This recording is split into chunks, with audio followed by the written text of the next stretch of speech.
Terry Landry Jr., running for a state representative for District 67.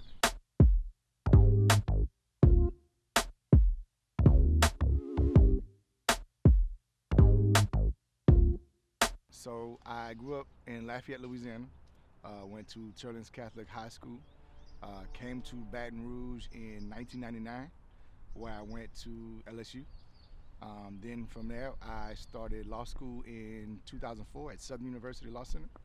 I also have a master's from Southern University in my master's in public administration.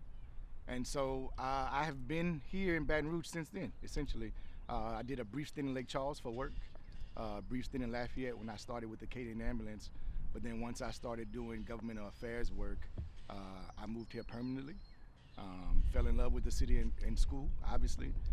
Just got taken away because of job opportunities. But ultimately, the goal was always to be here in Baton Rouge. And so collectively, we've been here for over 2 decades. I am a policy director for a well-known civil rights social justice organization. I will not say the name because I don't want to get violate any ethical rules. But I am a policy director. I've been that since 2018, where since 2009, for every legislative session, I've spent 90% of those days in the state capitol. I started out with the Vacated ambulance, doing their governmental affairs and associate counsel is how I got my start. And then I moved on to the Department of Health, where I was over the Medicaid fraud division. Then I went on to work as a legislative liaison for DCFS, where we were fighting for children and families. And then finally, I landed where I am today, continuing to do the work for statewide for all people and fighting for their rights.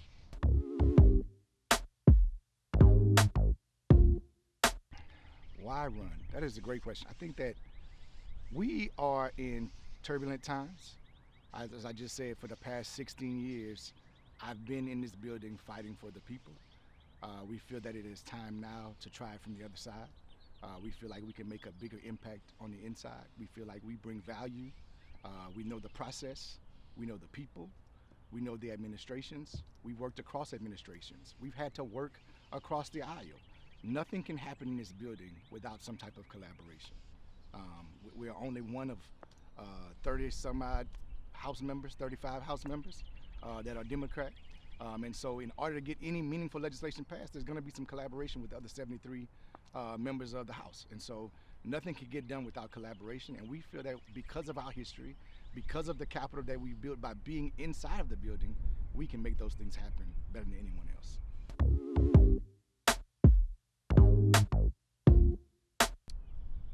Faith, number one, obviously. I think that we wouldn't be here today without the grace of God.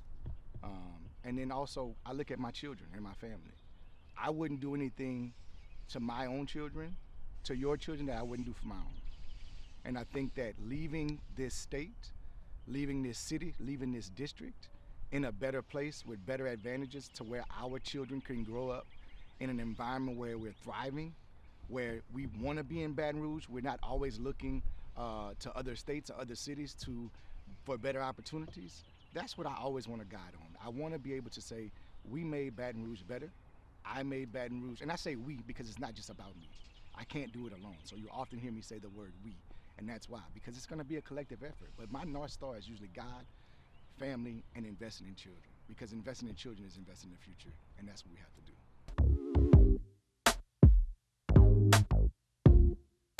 It will say that I'm a man of the people. You will see that I have donations from various entities, various people. It's not just these big lobbyist groups. It's not just this one big corporation or law firm or anything else. I think we will see grassroots people, everyday people from all walks of life, from different backgrounds. And I think that's who we are. We can really reach people because, like I was raised on, if you treat people right, the right way, for the right reasons, they will do right by you. And that's what we've done. And so we feel like we can able to bring people together from all walks of life to really accomplish something special for the district.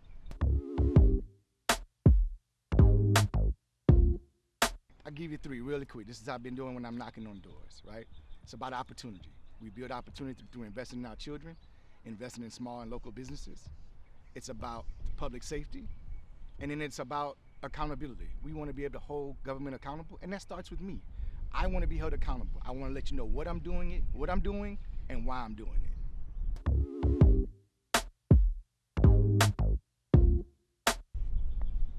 Wow, that's a great question. Um, there's so many things that we could do, right? That would leave a lasting legacy.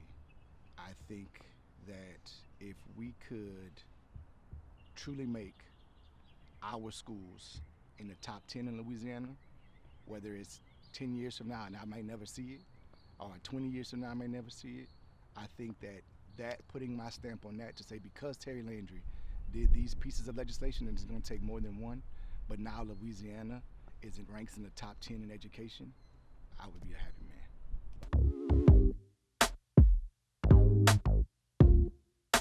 The results, obviously, my work led me across the state talking to voters, educating voters on what the amendments actually meant. I am pleased with a 10% increase in the projected turnout. I am not pleased with 21% turnout. We have to do better in engaging in the process. Everything that we do starts with voting. You want better roads? It starts with voting. You want better schools? It starts with voting. You want better police, safety, everything we do, voting matters. And so if we could get our state, the voters, to understand that, I think we'd be in a better position. But I am very pleased with the turnout, and I think what that means moving forward is people often say, hey, tell me why my vote matters.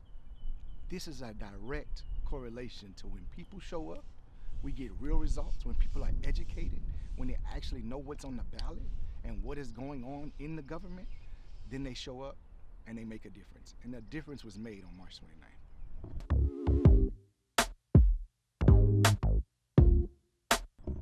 Again, I have been here. I have testified. I have opposed legislation. I have helped somewhat write legislation, right? And I think that comes with the way you do things. I believe in integrity. I believe in respect. And I think that when we oppose or support pieces of legislation, we've done it, or I've done it, in a manner in which people can respect. It's not rude. It's not personal. But I do have passion about it. And I'm going to speak from that sense of passion, speak with that sense of urgency of what I believe is needed in that particular situation. And I think that everyone in that building that I have come across can tell you this man goes about his business. He fights for what he believes in, but he does it in a respectful manner, in a manner that matters. And we're gonna build on that. We're gonna build on those relationships that we've built. We're not gonna always agree, but that doesn't mean we have to be combative every time either. And so we're gonna use that to build better legislation and better relationships and hopefully pushing our agenda forward. That's a tough question to answer. I really can't gauge and give you a solid number. I'm gonna stay in the middle. He's gonna probably range somewhere between 5 to 7 because I don't think he's had enough time. This man has said, listen, this is not his expertise. He wasn't a politician. He ran for this office because he felt like he could do some good things. He's had some hiccups, right, which is natural.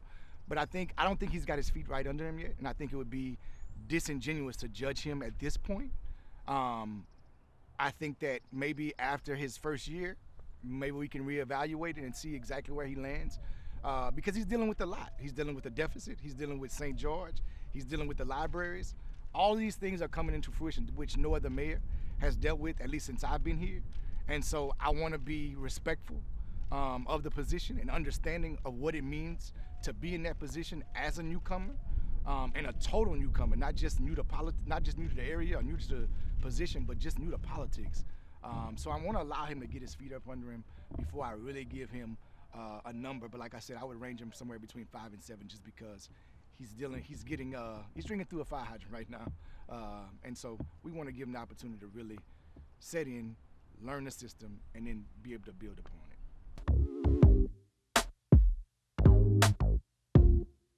Listen, Representative McMakin and I have a little bit of a history.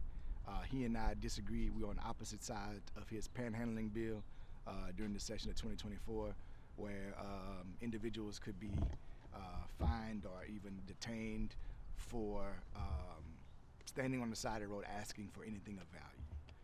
And so we've had some conversations, but again, it's been respectful. I respect his opinion. I respect his stance. Doesn't mean we agree with it. I think that I have not had the opportunity to talk to him about these bills that have been filed yet, where it deals with cats. But I'm also always leery when government wants to step in and take over certain entities. Yes, transportation has its problem in Baton Rouge. I think BREC, if I'm not mistaken, was an award-winning system. We're always being praised for our recreational system here in Baton Rouge. We have a beautiful zoo. We have a lot of all of our parks here are amazing, and people benefit from them. And so I just question as to why would now be the opportunity to take over, and what are we going to benefit from that?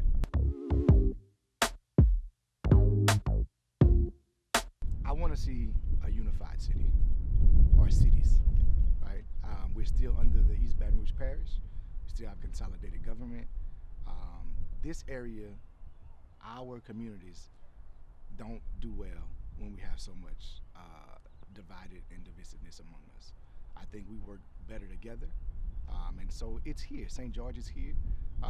We are going to have to accept it, no matter what side of the fence you're on prior to its existence. But we have to work together. There has to be. We're going to have some common ground. We all want the same things. We want better schools, right? We want safer neighborhoods, and we want a better Baton Rouge. And so I just think we have a better St. George. We want a better community. We want a better Louisiana, right? And in order to do that, we all have to work together. And I think until that happens, we're going to have some problems.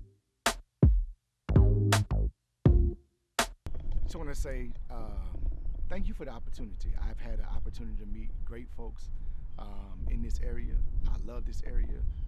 My kids, my wife, we are raising our children to be in a better environment. And I would not be doing my job if I did not run for this office, to do what I said I was going to do what I believe in, and to provide for a better future. So on May 3rd, I just ask that you vote number 19, trust in me, because I will do right by this state, I will do right by this city, and I will do right by the people of this district.